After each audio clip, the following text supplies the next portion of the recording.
Halo semuanya, aku Distama. Kali ini kami bakal membedah sebuah fenomena global, yaitu dalam kasus Israel dan Palestina. Mengapa sebuah konflik bisa membuat jutaan orang di bumi turun ke jalan? Di video kali ini kita bakal membedah semuanya. Secara definisi, demonstrasi global adalah aksi protes, unjuk rasa, atau gerakan solidaritas yang dilakukan oleh masyarakat di berbagai negara secara serentak demi menyuarakan isu yang berdampak internasional. Dalam konteks Israel-Palestina, kita melihat salah satu gerakan solidaritas internasional terbesar yang menuntut gencatan senjata, penghentian pasokan senjata, dan juga pembelaan hak asasi warga Palestina. Skala dari gerakan ini tidak bisa dipandang sebelah mata.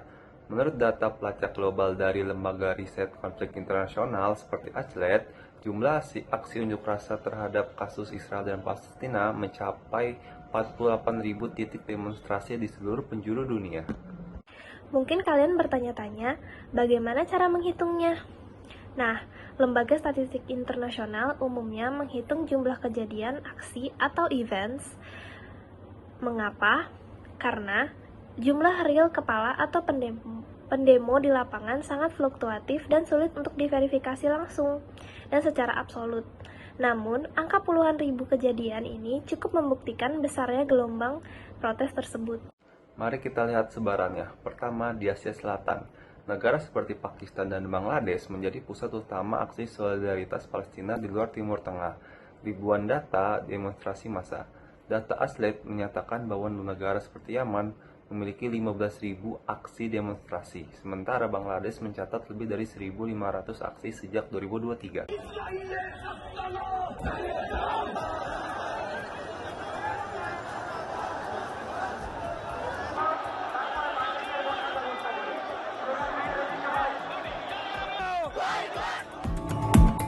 Puluhan ribu warga Bangladesh menggelar aksi solidaritas di ibu kota Dhaka pada Sabtu sebagai bentuk protes terhadap serangan Israel di jalur Gaza.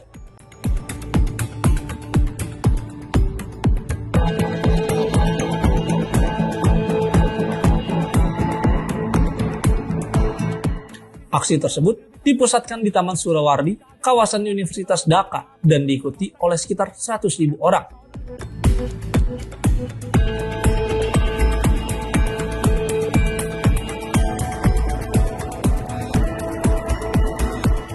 Yang membawa bendera Palestina dan meneriakkan slogan-slogan dukungan bagi kemerdekaan Palestina.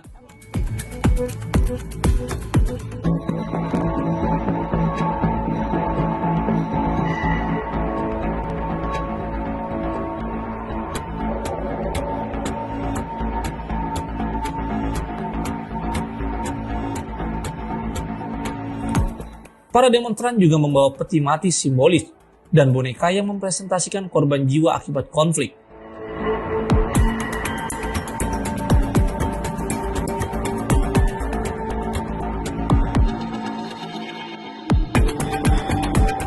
Mereka menyampaikan kecaman terhadap sejumlah pemimpin dunia.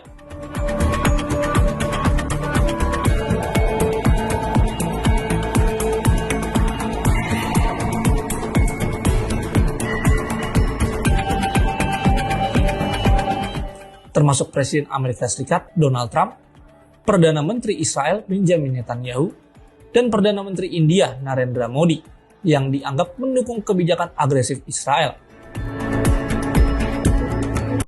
Nah, di Bangladesh sendiri demonstrasi berbasis pada massa Islam dan aliansi mahasiswa. Mereka fokus pada boikot produk global melalui aksi di depan gerai waralaba barat yang dianggap mendukung Israel. Sementara di Pakistan, bentuk aksinya berupa long marches atau pawai jarak jauh menuju kedutaan asing dan pusat pemerintah untuk menuntut pemutus hubungan diplomatik.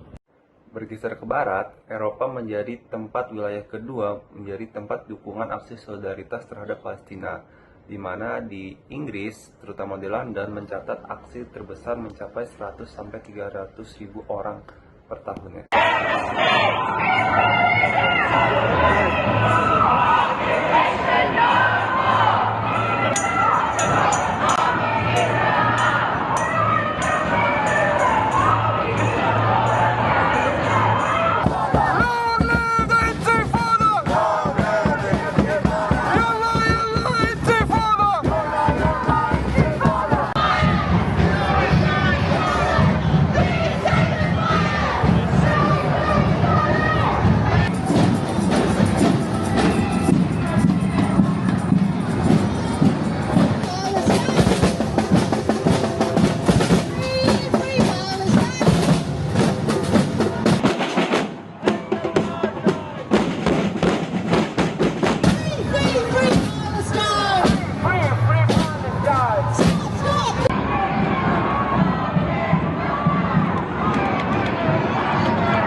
Well, we need to have a proper ceasefire that's managed by the UN that goes into Gaza, and we ideally return to the borders that we had in 1948 and 1967, and have a single state where both live together like we have now in South Africa.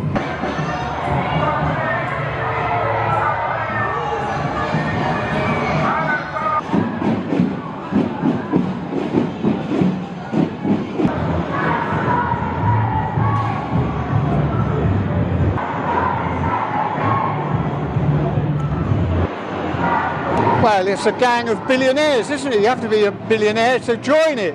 It's just promoting his attempt to get a peace prize. It's nothing short of selling out the Palestinians who aren't involved. They've been excluded from the whole process.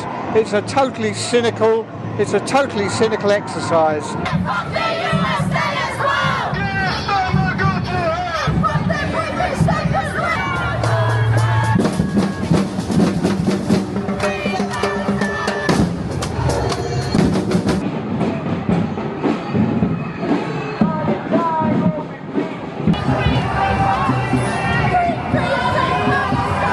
Because there's so many other things that Mr. Trump is doing around the world, Gaza is getting forgotten, and I think it's really important that we all still come and march and fight for Gaza.